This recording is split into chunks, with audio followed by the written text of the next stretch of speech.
Hello বন্ধুরা, তোমরা কেমন আছো? জানি খুবই ভালো আছো। আমিও খুব ভালো আছি। তা দেখো, এখানে আমি একটা বাঁধাকপি নিয়ে চলে এসেছি।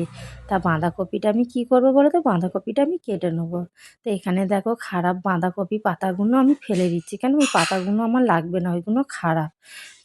বাঁধাকপিটা দেখো কত সুন্দর দেখতে লাগছে, খুব ভাল লাগছে। আর এখন শীতের সময় কত রকমের সবজি ওঠে বলো, সবজি খেতেও খুব ভালো লাগে। ঠান্ডার সময় তো এখন সবজি খুব ভাল লাগে।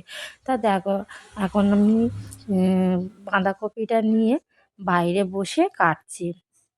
তা দেখো, তোমাদের দাদাভাই কাজে গিয়েছিল, বিধাননগরে কাজে গিয়েছিল, সেখানেই আমার ননদের বাড়ি।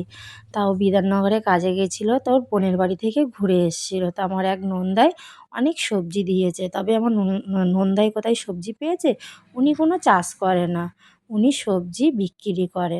তো উনি গিয়েছিল, তোমাদের দাদাভাই গিয়েছিল বলে আমার নন্দাই এক ব্যাগ সবজি দিয়েছে। অনেকই সবজি দিয়েছিল, তোমাদের দাদাভাই অনেক রাত্রিরে এসেছিলো, ওই জন্য আমি আর ওইটা ভিডিও করে তোমাদের দেখাতে পারিনি।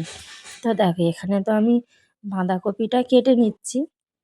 এখানে আমি বাঁধাকপিটা ঝুরো ঝুরো করে কেটে নিচ্ছি। তবে দেখো, খুব ভাল লাগছে রোদের মধ্যে বসে বাঁধাকপিটা কাটছি, তো খুব সুন্দর। কারণ এখন যেহেতু শীতকাল, এখন একটু রোদ পেলেই খুব ভালো লাগে। ওই জন্য বলি রান্নাঘরে আর কাটবো না, তা আমি এখানেই কেটে নিই, বাইরে বসে রোদে বাঁধাকপিটা কেটে নিচ্ছি। তা দেখো, বাঁধাকপিটা কত সুন্দর, একদম পুরো নিড়ে। বাঁধাকপিটা খুবই ভালো।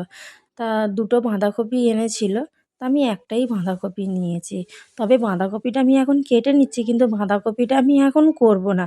এখানে দেখো, আমার ছোটো মেয়ে পড়ে চলে এসেছে। তা ও মিষ্টি কটকটি খাচ্ছে। তখন আমি জিজ্ঞাসা করলাম, তুই কী খাচ্ছিস? ও বললো, আমি মিষ্টি কটকটি খাচ্ছি। তো ও পড়ে চলে এসেছে, এখানে ও মিষ্টি কটকটি খাচ্ছে। ওইদিকে দেখো, আমার মেজো জা রান্না করছে। তবে যে বাঁধাকপিটা আমি কাটছি, বাঁধাকপিটা আমি এখন করব না, বাঁধাকপিটা আমি সন্ধেবেলায় করব। এখন শীতের বেলা তো খুব তাড়াতাড়ি সন্ধে হয়ে যায়, ওই জন্য আমি এখন কেটে ভাবিয়ে রেখে দেবো। দেখো, এখানে কত হয়েছে, একটা বাঁধাকপি কেটেছি অনেকটাই হয়েছে, কিন্তু দেখো এতটা থাকবে না। আমি এটা ভাবিয়ে নেবো, গরম জলে একটু ভাবিয়ে জল ঝরিয়ে রেখে দেবো, রেখে দিলে মানে বাঁধাকপির যে গ্যাসটা, সেই গ্যাসটা চলে যাবে। তো এখানে দেখো, যা খারাপ পাতাগুলো ছিল সেইগুলো আমি বাদ দিয়ে দিচ্ছি, এই পাতাগুলো আমি আর নেবো না। তা বাঁধাকপিটা আমি কী করবো বলো তো, সেইটাই তোমাদের বলা হয়নি। এত কথা বললাম, কিন্তু বাঁধাকপিটা আমি কেটেছি কী করবো সেইটাই তোমাদের বলা হয়নি। বাঁধাকপিটা সন্ধেবেলায় করবো, বাঁধাকপির চপ। তা সেইটাও তোমাদের দেখাবো, সন্ধেবেলায় যে বাঁধাকপির চপ করব। তা দেখো, এখানে তো আমি বাঁধাকপিটা কেটে নিয়েছি, কেটে নিয়ে এখানে আমি ঝুড়ির মধ্যে বাঁধাকপিগুলো তুলে নিচ্ছি। তবে বাঁধাকপির চপ এই শীতের সময় কার কার খেতে ভালো লাগে কমেন্ট করে জানাবে এখন। তো এখানে দেখো, আমি সব গুঁড়িয়ে বাঁধাকপিগুলো তুলে নিচ্ছি। বাঁধাকপিগুলো আমার সব তোলা হয়ে গেছে।